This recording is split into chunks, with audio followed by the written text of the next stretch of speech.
Babe, wake up. It's 6 p.m. Time for your daily Gunsmoke. Okay, here we are. Gunsmoke Boss. Huskar Beast Steel, the Predator. Um, there's not a whole lot to go over for this boss. He's pretty straightforward. We're just going to use, as far as team building, there's lots of different teams that can work. Right now, obviously, the seasonal buff is physical and freeze, but that will change in the future. There's not really any big considerations for team building. You don't really need to bring anything special as far as like cleansing, debuffing, none of that. So this boss does like next to no damage, so you could probably even get away with a pseudo healer such as like Mechty or like I said, a Vector with her key. She can do enough healing to keep the team alive. So if you want to, feel free to get creative. I'm not going to cover every different team. We'll talk about a couple maybe at the end. We'll just take this and our good old double fire, double water team. This is a very accessible team. I feel like everybody can get access to this. All you need is Vector in a segment and Springfield in a segment, and these characters were given out for free somewhere along the line. So we'll just take ourselves. I'm going to use Voimestina for this because I'm sure everyone has a Voimestina in their platoon at this point, and if your platoon doesn't have a Voimestina to borrow, then your platoon is either dead or no one's even taking it seriously. So I don't know what to tell you at this point. You can use this with Klukai. You can use any of the other segment 6s. There's nothing really special about this strat for Voimestina. We're just going to take her because she does a lot of damage and she's benefiting from the physical buff. So let's hop in it. The only two things this boss cares about is positioning. You need a near target and a far target, and you want them to both be DPS units. So for this, we're going to do... for this, we'll do far target Chongju, near target Voimestina. This gets a little messy. Actually, I lied. We're going to use Tolo as the far target. This gets a little messy if you're using Mechty, because Mechty, you want to put her where Chongju is. It gets a little goofy because she doesn't move, obviously, and you'll see in a minute here when we get into the fight. There is some movement stuff you have to pay attention to, so that will change the positioning a little bit. But I'll try and give an example of that at the end. That's a little out of the scope of this. So once again, DPS number 1, DPS number 2, and then just start. So we'll just skip all this nonsense. I'm sure you guys are all having tons of fun with Voimestina in this. There's not a whole lot for her that's special. We're just gonna do like the standard rotation for this team. The only thing to keep in mind is that we want to end, because it's Sunday and Gunsmoke starts on Sunday, we want to end in the Holy Cross formation because we got to go to church. So I'm gonna have it so Springfield comes to here.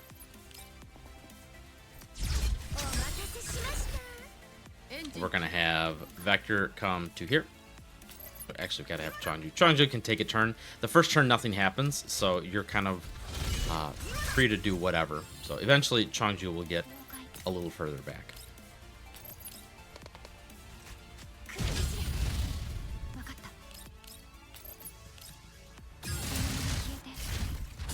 The one downside to this boss is that the boss has more HP than last time. It's got about 11 million. But the thing is, they took a lot of the buffs, the stage buffs away as far as like boss mechanics. Like you don't get a lot of extra damage from boss mechanics, so it's kind of just a straight grind on how much damage you're doing to the boss.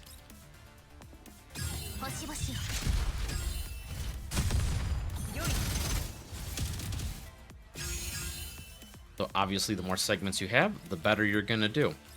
So don't get too discouraged if you see people's scores that vary differently from yours.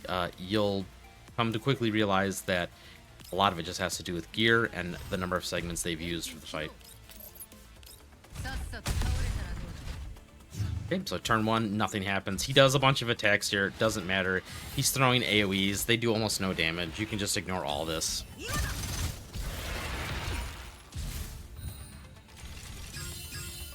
Alright, let me quickly talk about the reason why we're standing in this formation. So, at the beginning of the fight here, Tolol and Voimestina were the two targets that was a tiebreaker for splitting for close and far. Don't worry about it, the math works out.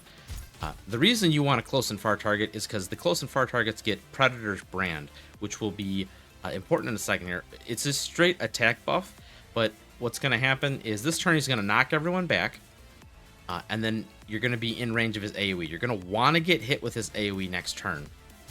So when that AoE gets hit, it's going to remove Predator's brand and give the whole team a nice damage buff because of it. Now, when that happens, he's going to put Predator's brand on 2 new people, once again, near and far, after that. So we're prepping for all that right now by going to church and praying to RN Jesus. We're going to ask him for good scores on this fight, and we're going to stand in the Holy Cross formation. This only gets janky if the team is running units that do not move when they get knocked back or immune to knockbacks. That's why we have Void Messina up front here. If you had, for example, a Macchiato and she had the key that prevents her from moving or being displaced, keep that in mind that you'll have to adjust your formation a little bit. You'll have to have that person at the front here. Let's just continue with our basic standard rotation.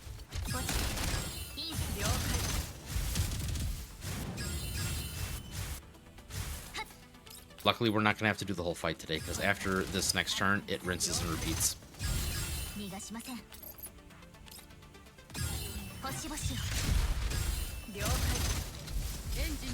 As the game dies, we're going to just do what we've seen us all here. Big number. Whoa, big number go up. Not as big as some other characters, though.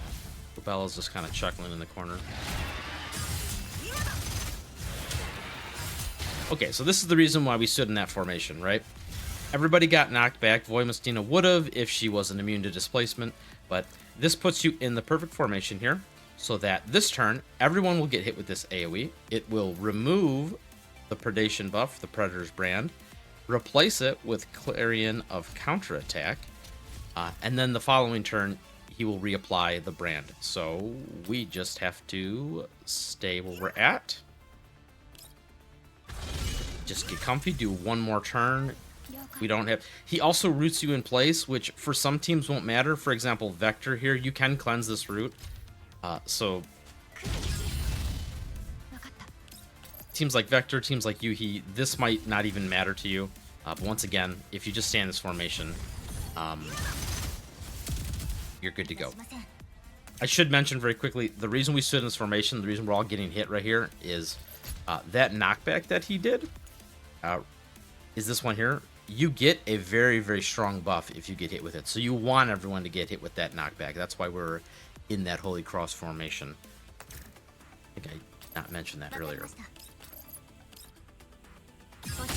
But we'll just continue to do this as the game chokes to death on its calculations.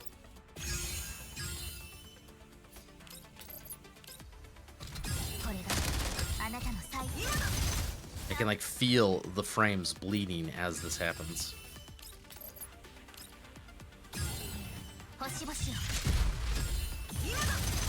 The important thing to keep in mind once again with your turn and your team building is that this turn, at the end of this turn, you want one of your DPS, one of your main DPS to be the furthest target up against the barrier here.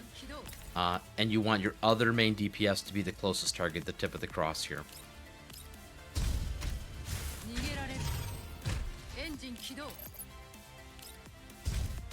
So I'll slow it down real quick. You'll see he'll detonate everything real quick.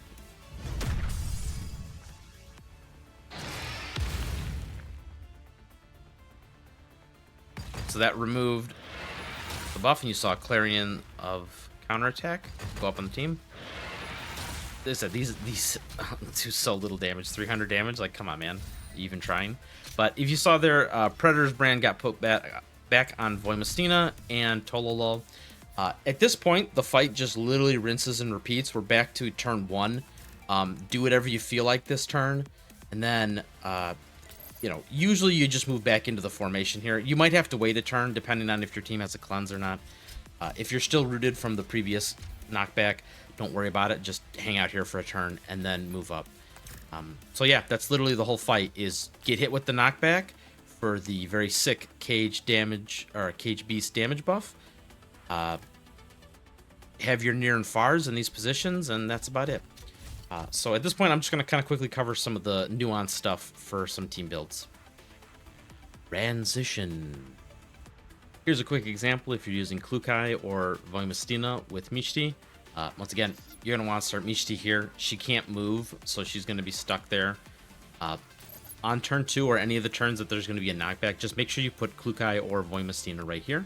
And as we'll see when we end the turn here, this will allow us to kind of cheat the system. We're still going to get knockback. I misspoke before.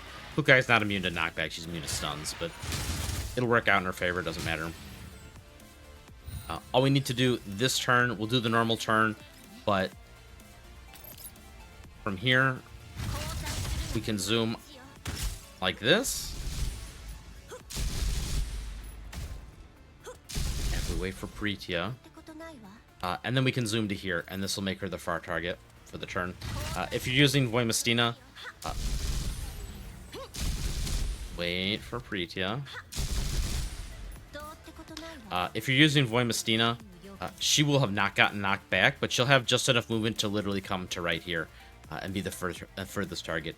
If you stand right here, you'll be at a tie for distance with where Mechty's standing, and actually Mechty will get the Predation's brand, or Predator's brand. You don't want that. Once again, bring Voimostina here, or have Klukai zoom to here. Okay, quickly, we're going to go over team building real quick. There's not much to cover, and I don't want this video to go very long because this is a very straightforward boss. There's not really much to min-max on it. As far as team builds and stuff, borrowing a Voimostina is going to get you about... She does about 3 million damage by herself with no team partners or anything like that. Like just a naked borrowed segment 6 Voimostina will get you about that much, 3 million damage, which comes out to about 5,000 points. So we're going to have to actually change the title of this guide. It'll have to be the casual 6,500 point guide. But you can use a lot of the same teams that have been used in previous Gunsmokes. Like I said, we did Fire and Hydro. You could do Fire team like this with... Where is Vector? She's in here somewhere. You could throw a similar like this, and you can just literally slap a Voimostina with it. If you have like cracked out, like for example, if you have someone who's got like a really good borrowed Lewis, you can use that instead. Don't feel like you have to. Just the only reason she's really solid on this boss is because of right now she's benefiting from the seasonal buff, and there's not a lot of team building considerations with her. If you bring her with Yuhi, that's really awesome.